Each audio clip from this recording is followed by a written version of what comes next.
Bayangkan kamu bangun pagi, buka berita, dan tiba-tiba harga BBM naik 2 kali lipat.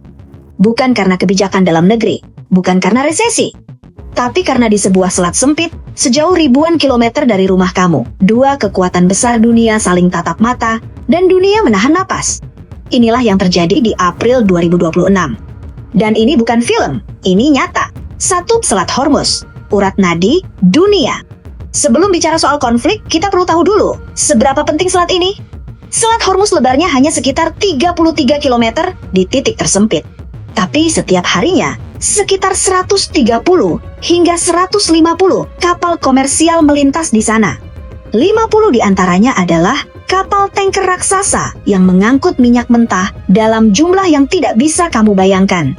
Data dari International Energy Agency menunjukkan sekitar 20,5 hingga 20,9 juta barel minyak melewati jalur ini setiap hari. Itu hampir 20% dari total konsumsi minyak dunia. Sederhananya, kalau Selat Hormuz batuk, ekonomi dunia bisa flu berat.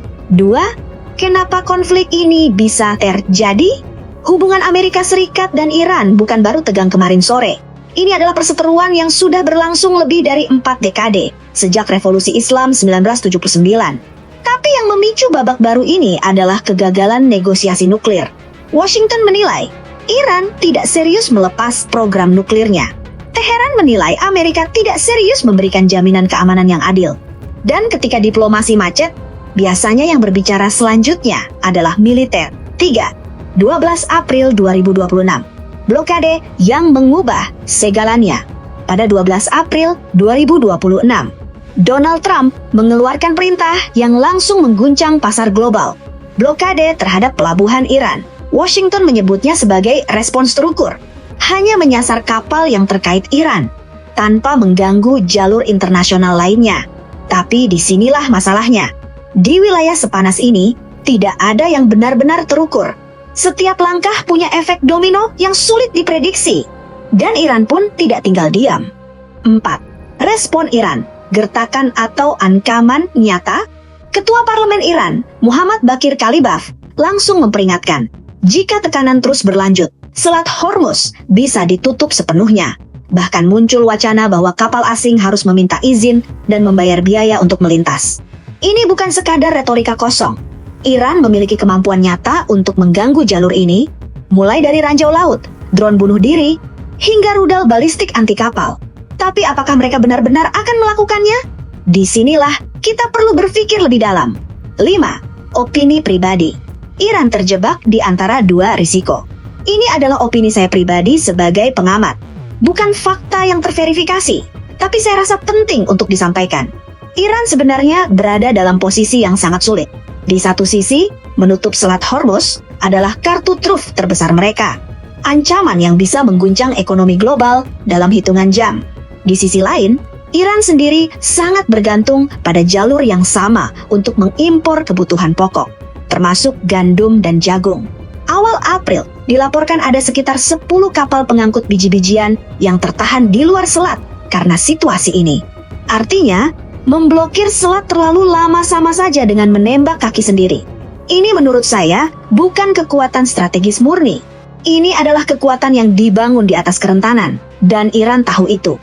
Itulah kenapa mereka memilih menggertak keras, tapi menarik mundur ketika biaya ekonominya mulai terlalu besar. 6-17 April.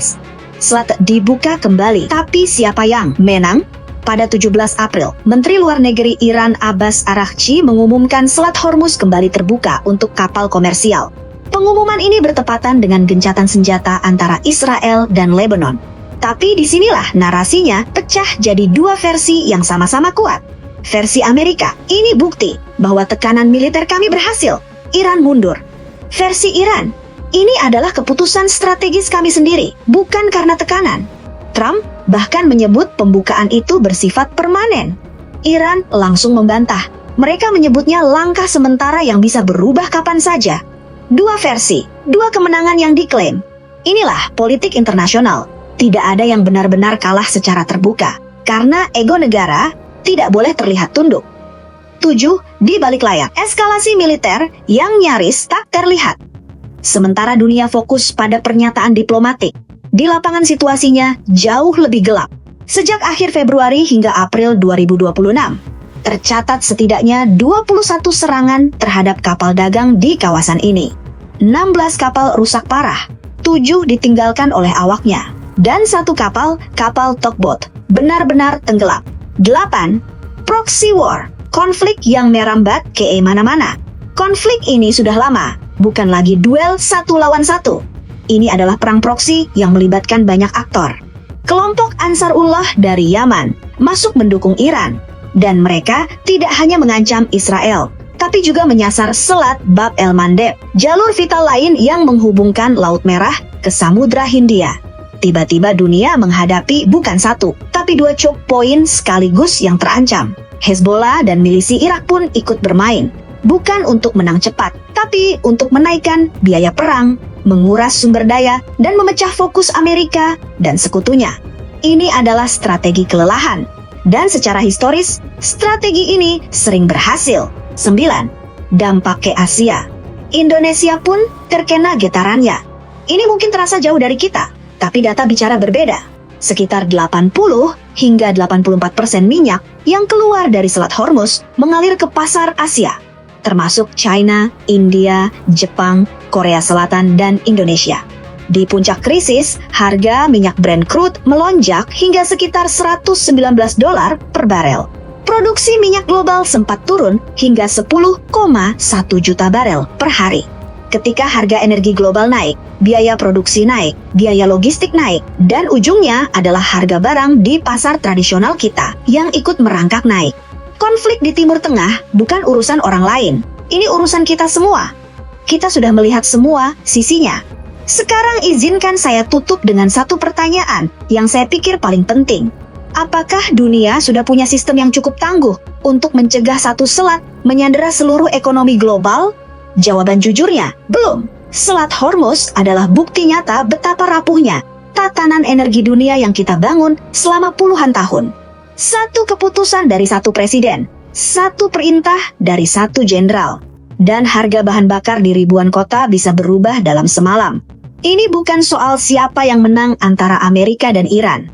Ini soal apakah kita sebagai komunitas global sudah cukup dewasa untuk membangun sistem yang tidak bergantung pada satu titik yang begitu rentan. Menurut kamu, apa yang seharusnya dilakukan dunia?